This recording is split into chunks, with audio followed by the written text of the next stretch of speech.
Hi everyone, we are back for Book Club Friday.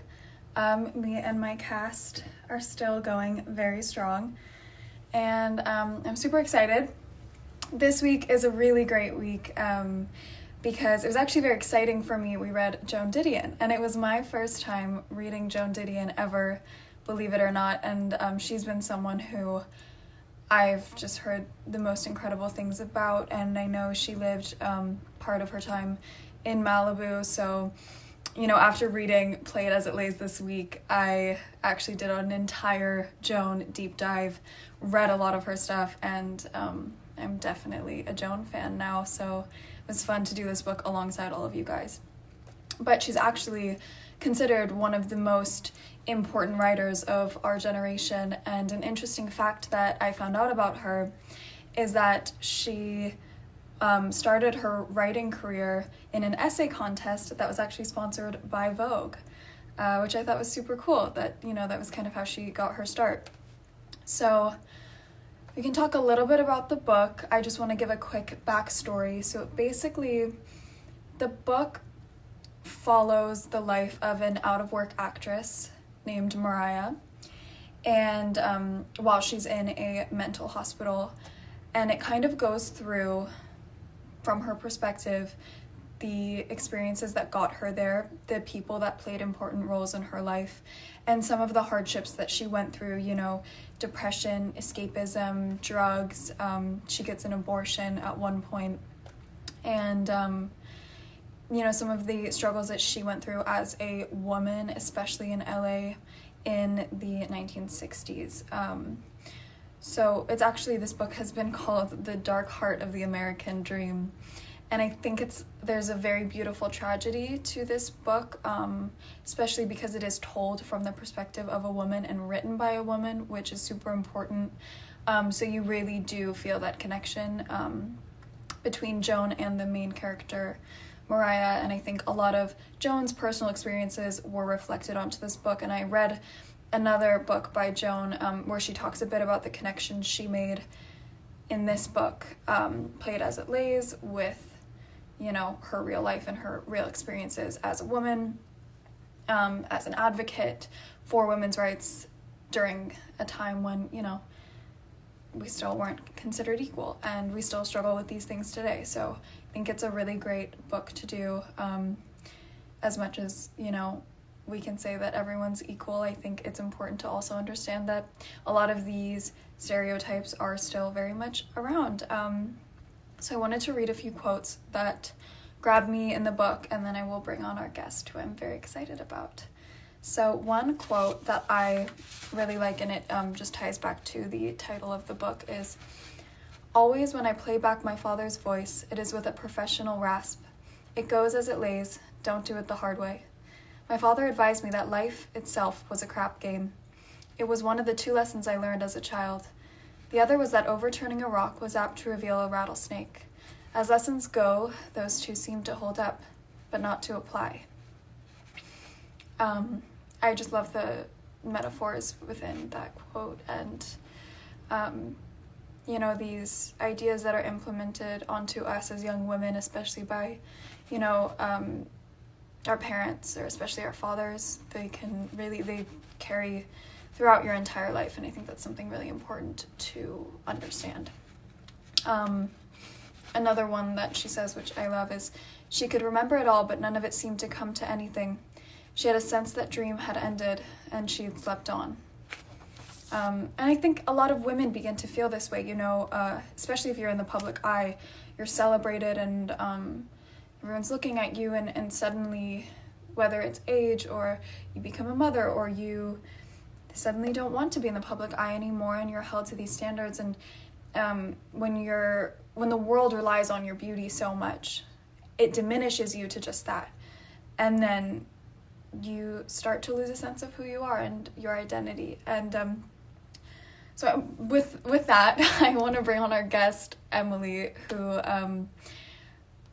beside being incredible and my woman crush all of the time, you know, her beauty is like the least incredible thing about her, which says so much about who she is as a person. She's so smart. I'm always taking her book recommendations, and she has advocated so much for women's rights. She's very outspoken about, sexual misconduct, and such an inspiration, I think, to so many young girls that, being sexy does not mean that you are not smart, that you are not important, that you are not strong. And she helped me a lot to realize that it doesn't diminish you, and you cannot let other people, decide how powerful you are based on how you look. And without further ado, I'm going to bring Emily on here.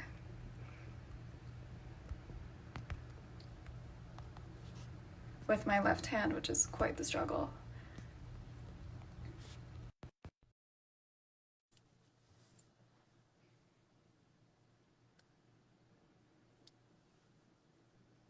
Hi!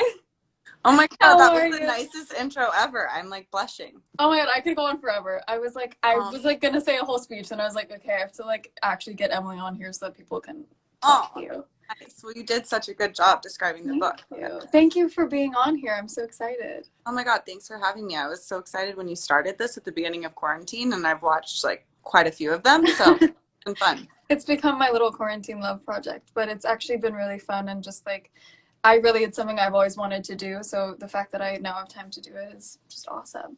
Yeah, I've been reading a lot. I know a lot of people during quarantine haven't really been able to having concentrating and stuff, but it's been my season of devouring books. So yeah, well, it's very meditative for me. I think without it, I would be constantly overanalyzing what's happening.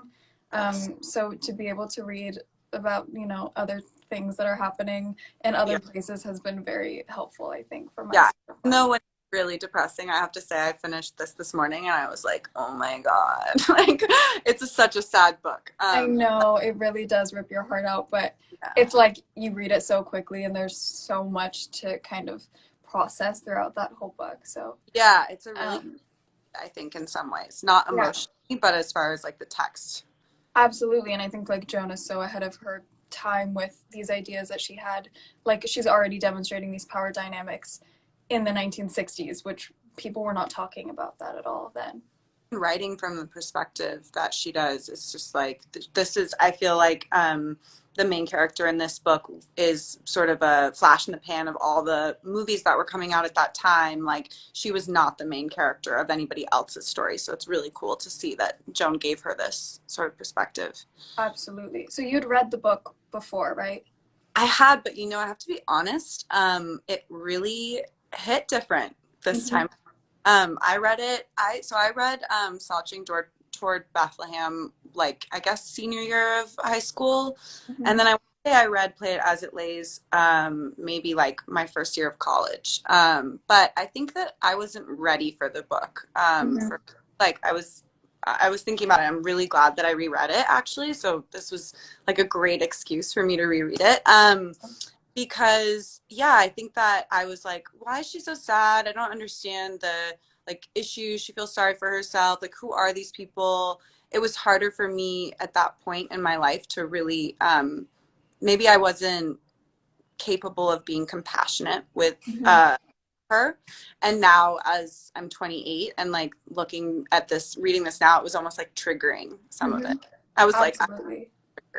Yeah. Well, it's a perfect example of so many of those little things that, we try not to let affect us. But even for me reading it, some of the things that were happening to her, especially, I think one of the main things was the abortion.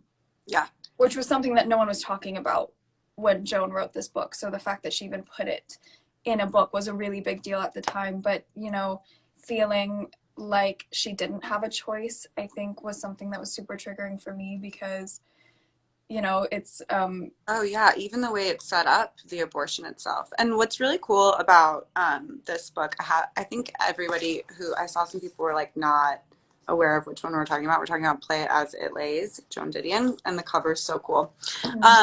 Everyone should get it. But what was cool to me was the abortion is sort of the biggest action that happened in the book, as far as something that you're okay, in a normal plot. I feel that was the thing that you're okay, that's the thing that happens, right? Yeah. But in the middle of the book, yeah. which I really adds to the sort of feeling of like you have to be in her world, in her reality, and just kind of float with her. And it's almost more dramatic than the abortion, or more painful than the abortion scene, which is obviously very painful. Absolutely. Like with her misery, and she's just floating through life, and it's so hard to read. Absolutely. And they don't really, that's, I think, what was so, you know, jarring to me about, because it was my first time reading this book about the abortion, was they didn't spend, you know, the whole rest of the book discussing it. And, you know, the way that she just moves on, and someone asks her, like, what'd you do today? She's like, oh, you know, I got an abortion. And like that sort of the way that her mind was internalizing it, knowing that she as a woman had to go through a lot of this stuff without being able to vocalize, was so, it's painful, because I know you do a lot of work for advocating for women's rights and just like a lot of feminism in general. And to read a plot where, you know, it wasn't celebrated the way that it is now, it is hard to imagine a time when we didn't have voices, you know. Yeah, I mean, I think one of the things is, and I do still think this happens even in 2020, which is part of the reason that it feels so painful for me at times to read, because I was like, wow, this is a book that was written in 1970, and I almost wish it was less relevant, because that would mean that we had more progress. But obviously, I'm grateful that there is a text like this. You know, I think what really was striking to me is the inconvenience of her emotions and her pain, and how much all the men and the women around her basically are like, we don't have time for you. So basically doesn't, and the reaction that she has from the like gays, or like even the bell jar. That's another book that really makes me think about this. A lot of the same themes of like a woman who's like really capable and brilliant and beautiful, who's been really oppressed. She's actually lost touch with her own emotions, because they're so inconvenient, and no one at any point is respectful or compassionate towards her. So even abortion, like you were saying, there's no one to go to. She's so alone at all times. And even when she does have connections with Helen or with Carter for brief moments, like they're so fleeting, and they're just kind of like, get over it, get over it. But that's her reality in her world. So she's made to feel like her emotions are a burden on everyone around her, and that is something that happens very often still. And I think that's a lot of the, you know, this idea of victim blaming, because it's like, it's inconvenient to the people around her for her to be feeling very valid emotions. And I think, you know, the fact that she's telling the story from a mental institution, it's almost as though the people in her lives played roles in making her feel crazy, because they didn't validate that what she was going through was completely okay and completely normal. Yeah, and she shut off so much of herself basically just to exist. And I think the only reason that she chooses not to kill herself is because of Kate, her daughter. And yeah, what's so painful about it is sometimes while you're reading it, it's written from like a close third perspective. So it's not actually her, but it's like we're basically inside her head. You want to like shake her and be like, wake up. No, like go and yell at this person, or go do this thing, or like tell that guy to fuck for off. yourself. Yeah.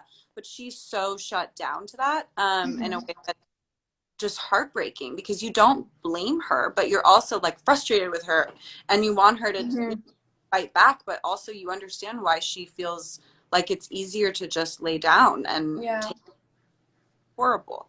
Yeah, just the fact that the people around her silenced her, and we all see that happening so much now. And that's, I think, a very heartbreaking part of this story. And I think, you know, when the book starts, she has kind of three roles. She's her father's daughter, and she talks a lot about her dad and how kind of he shaped who she became. And then she was her husband's wife, so she was Carter's wife. And Carter really, in a way, objectified her, because he made this movie about her that she openly expresses being uncomfortable with, that she didn't like that he was showing this to people. And so he used her to make this sort of movie about her, to grow his career, and then he kind of leaves her in the dust. And so without this identity, you know, and I guess her third role is that she's like this sex object to the public after Carter's movies. And so when she feels stripped of these roles, I think she really, that's when she starts to question, who am I? Like, what am I left with? Because all of these roles were defined by men in her life. I love that so much. That's such a beautiful, like, so beautifully put. Yeah, I mean, I think one of the most powerful moments is when, you know, he goes and meets BZ for the first time at the house, and BZ's like can't take his eyes off of her and says, you know, but you missed the whole point. Like, where's her perspective? Where's, like, how does she feel about, you know, the ways that she's portrayed in your film? Like, we don't know anything about your character. And it's such a, like, she feels seen by him in a way that, like, nobody else ever makes her feel seen. And obviously, unfortunately, that's the character that ends up committing suicide. So, you know, there's this real, yeah, she's been defined since birth by how men have seen her. And it's so sad because even when her mom, who's also really a tragic character, and her see each other for the last time, they can't connect on any level because it's, again, her mother's sadness is inconvenient in the way her own sadness ends up being inconvenient. So she's really left with this sort of like lonely feeling. It's so hard to read, and but it's also so honest. And I there aren't that many books that I think describe a character like this, partly because, like, they're not commercial. So this book actually really didn't have, like, it was not warmly received by critics or by the public, and it's taken a long time for it to become, you know, what it is now, this prolific novel. Yeah, well, because I mean, it was not a traditional love story. I think, like, she was the character that they were internalizing, and, like, that was not a common theme in literature at the time of really understanding a woman's perspective, because I feel like a lot of the time when they were portraying women characters, it was written by men. Yeah. And so to have such an honest portrayal of what a real woman goes through, it was scary for people because, you know, like this, you know, like Mariah feels, the emotions are inconvenient to the people around her. Yeah. And I think, you know, and Joan did a really good job of this, but Mariah's character, she kind of has fashion as her identity, part of her identity. You know, it's like even when she's going to the courtroom for a divorce, Helene, who's who's BZ's wife, says, that's no excuse to look like hell. You know, and so she's expected, it's like, even on her worst days, to dress up and to put on this sort of mask, and I feel like that's very prevalent to today as well. Totally. I mean, I think one of the moments where we realize that she's hit rock bottom is when she can't get into the party that she's been basically forced to go to in Vegas. Like, I know you want to go up there, but you can't go up there.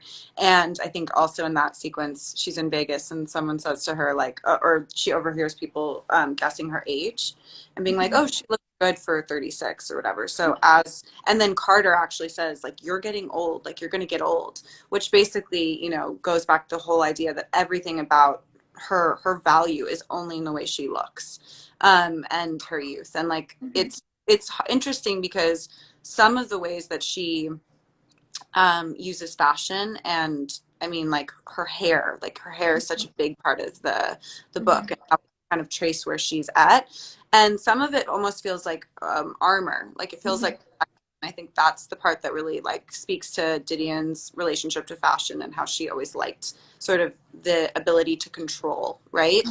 Like how she's perceived by the world and whatever. But I think that we watch that armor sort of, like, fall apart because she is getting older and her sadness has taken over her also. Absolutely. And it's that expectation, I think, too, that women have, that, you know, I think, like, a very valid point that is still happening today is you would never say, you know, especially in politics or something, if a guy's giving a debate, you would never comment on what he's wearing in the debate, right? Yeah. You're never mentioning Trump's ties or his suits. But suddenly when a woman candidate steps up there, or a woman goes into the public in general, it opens her up in a way without permission, to open fire from everyone to criticize the way that she looks. And, you know, Mariah faces this, and as she gets older, she then feels like, without my looks or without dressing up, you know, who am I? And I think you've done an incredible job of showing that, you know, you can be this and that, and they don't have to mean one or the other. And I think that's such an important thing for women to understand. Yeah, I think it's really hard because like we do live in a patriarchy. We live in a world that, you know, in a culture that's always been controlled by men. Like even though this was written in 1970, that's really not that long ago.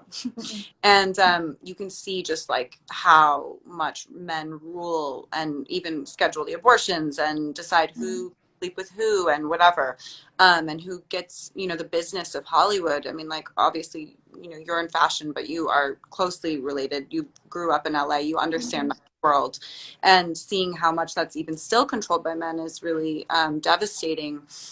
But yeah, I mean, I think that women are taught even before they are women, when they're still girls, that, you know, their primary tool to succeed in life will be the way they look, and how they appeal to men. And it's hard. Like I'm someone, you know, as a model, just like you, like, and even more, I think for me, because I, you know, do swim, I have my swim company, and I've called a sexy girl, to sort of find that balance between feeling powerful in the way that I've played that system, but then also being like, I'm so much more than just that. And, you know, it's definitely not been something that people want to accept, but women are multifaceted.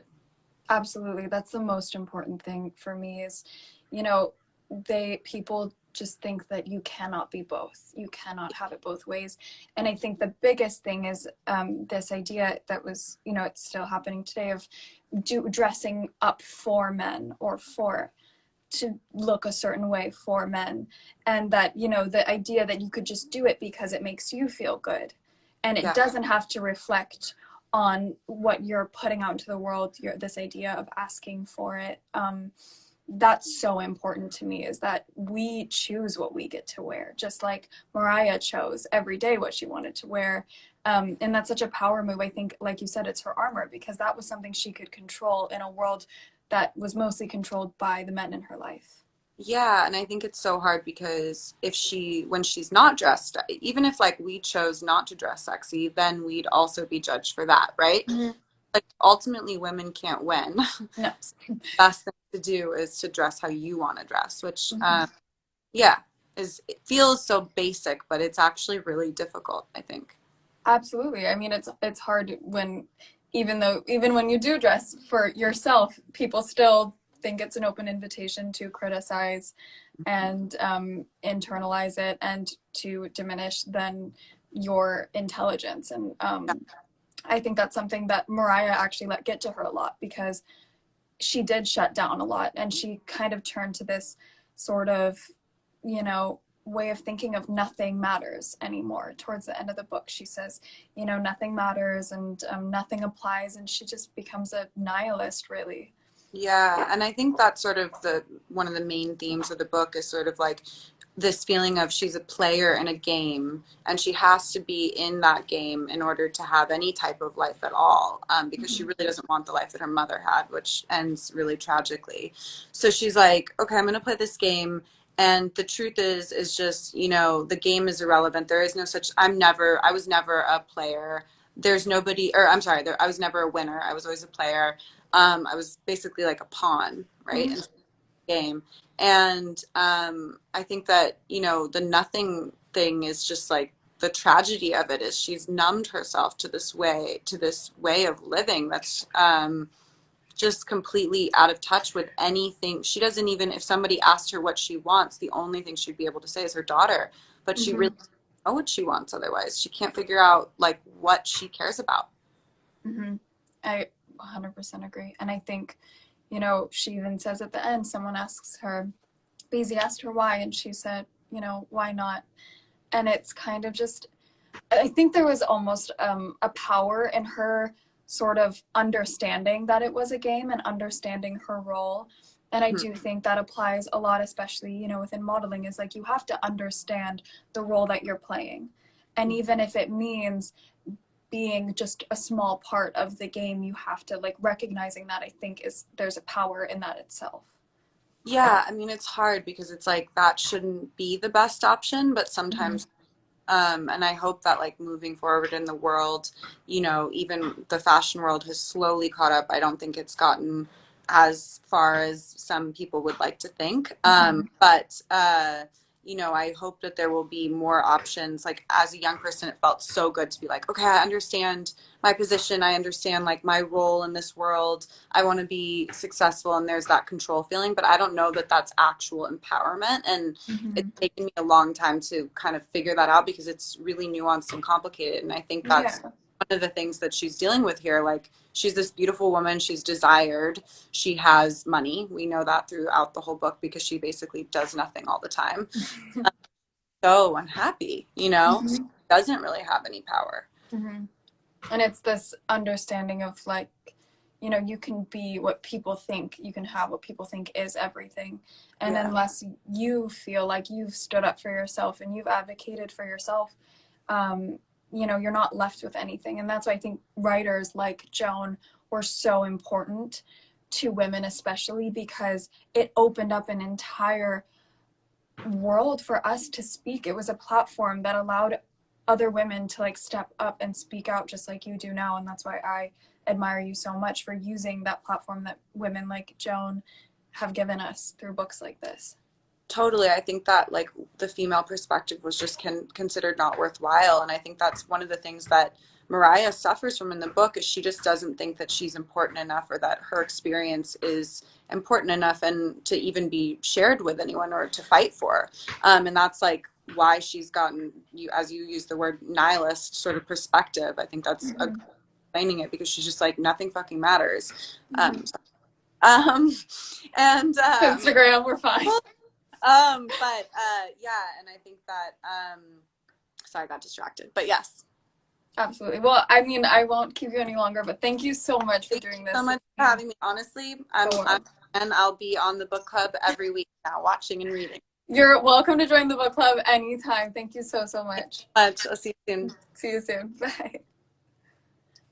Oh, well, that was so wonderful. I honestly, when I chose this book, the first person I came to mind was Emily because, you know, from the beginning, I've just admired so much how she has inspired women to speak up and use your intelligence for good and empower other women. And she does so in such an incredible way. And I want to take some questions because I saw some good ones that, you know, I would really love to answer. So if anyone has questions, I saw that my mom asked a really good one. And she said, how do you think the story would be different at all if it took place today? I think it would be different because, for one, I think that there's the discussion around mental health is less taboo now. And I think, you know, while we still have a lot of progress to be made, I do think that, you know, some of the emotions that Mariah was experiencing wouldn't have been shut down so quickly. I think that the issues regarding abortion have come a long way since then. And I would at least hope that she would feel more that it was her decision in today's world. And that there would be people around her to support her in whatever decision she should make. Are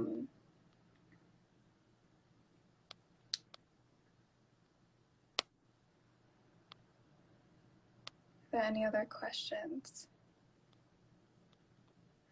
There was a couple more quotes also that I really wanted to read just because I loved the writing in this book so much. So one of them was, on film they might have seemed a family.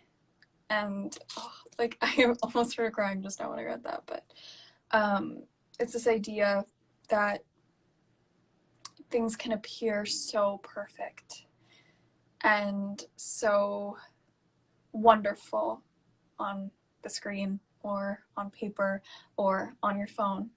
And it's this understanding that that isn't always the reality behind it. And I think that maybe Mariah got a little bit lost because her world was built so much around what was on screen. Someone asked, do you feel women have a responsibility to speak out? I think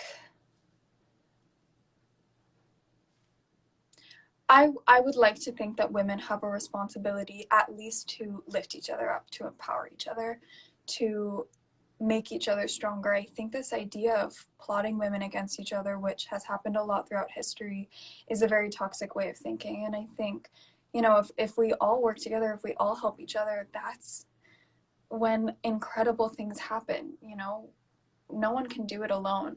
And that's why, you know, throughout the book, like, you want Mariah to have incredible women in her life who are uplifting her. And I just feel like she is lacking those relationships, and she isn't encouraged to speak out. And I think that's where things get skewed, is like, yes, we all want to advocate, we all want to speak up, but it's also finding a safe place to do that. That isn't always welcome, even now, and that's a very hard thing, a hard reality to understand.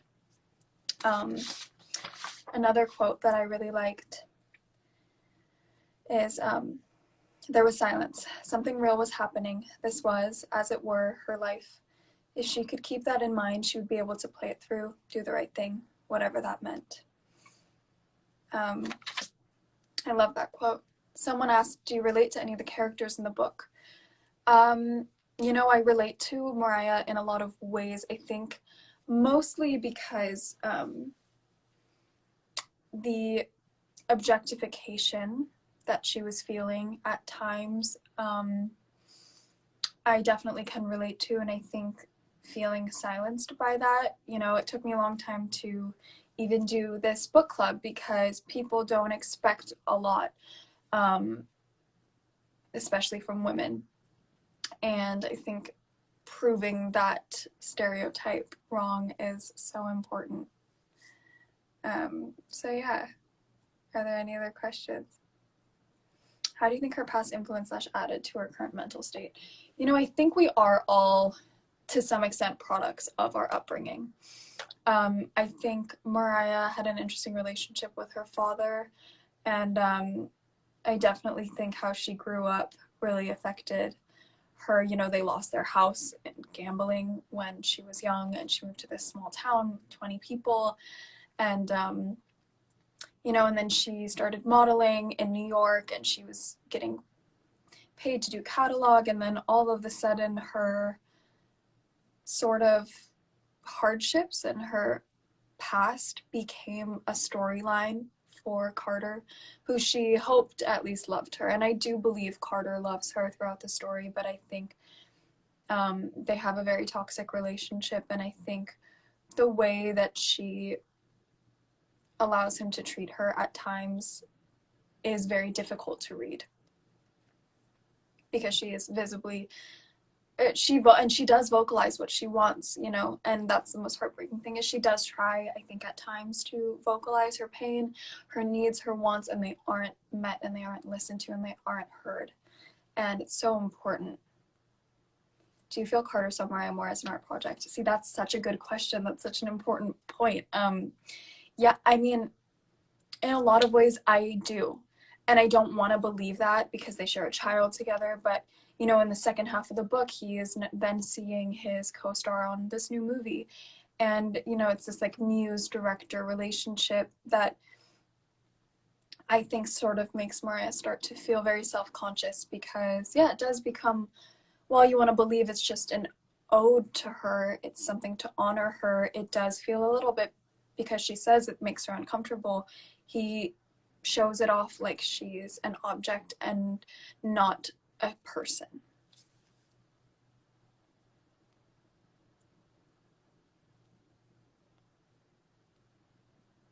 How would you compare Mariah's decade in the book to current times?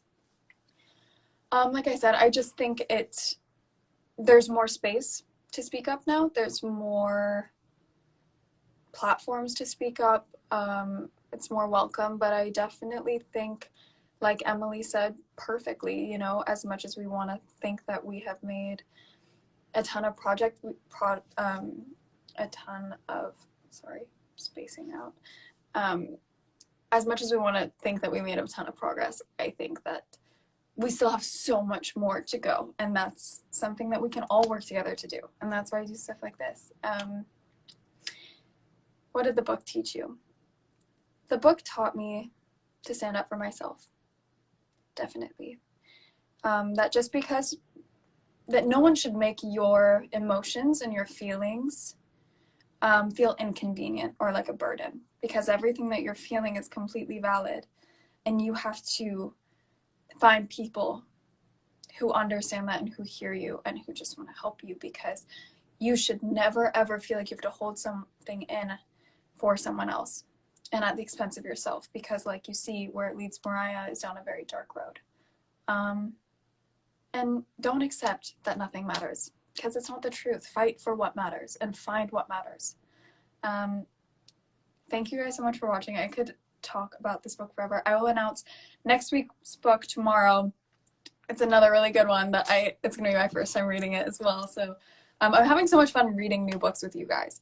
And like I said, after I read this book in one day, I did an entire Joan deep dive, and I watched her documentary, and I read A Year of Magical Thinking, which is about her grief and loss of her husband and her daughter, and I highly recommend that book. I could just do an entire Joan month or year on book club, but we're going to do a different author next week, so maybe we'll loop back around to Joan. Thank you guys so much for watching. Thank you, Emily, for being so wonderful, so smart, so intelligent. And yeah, I will see you guys next week. Thank you.